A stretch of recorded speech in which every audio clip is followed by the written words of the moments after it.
kaibigan talaga na close mo dati. Pero ngayon, wala na. Hindi ka na pinapansin. Wala ka na lang. Like wala ka ng halaga. Tapos may mga kaibigan din talaga na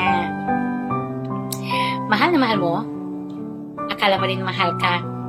Pero sa isang problema lang, sa isang away lang, end of friendship na agad. Naka-block ka na rin. Kahit sa social media. At may mga kaibigan ka rin na close na close kayo at tinutulungan mo siyang parati. Yung parati na sa'yo pag may problema.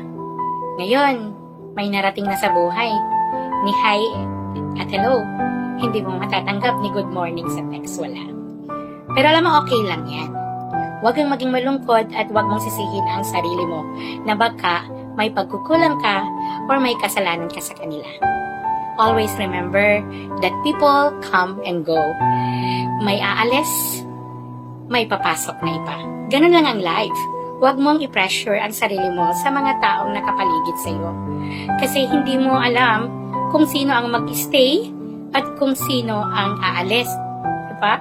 So just go with the flow. At least, diba? Lahat sila ay may puwang sa buhay mo. Alam mo, yung Diyos, hindi magbibigay sa'yo ng tao na hindi compatible or hindi nakakatulong sa'yo. Kaya, malay mo, baka yung mga kaibigan mo na umalis sa buhay mo dahil hindi sila makakatulong sa success mo.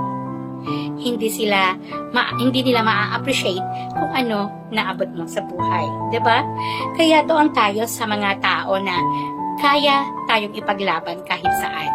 Kaya tayong panindigan, mag-away man tayo, magsakitan man tayo, pero hindi tayo iiwanan. Yun, dahil naniniwala din talaga ako na ang tunay na kaibigan ay nag-aasaran. Ang tunay na kaibigan ay naglalaitan. At ang tunay na kaibigan, nagdadamayan. At higit sa lahat, ang tunay na kaibigan, hindi nang iiwan.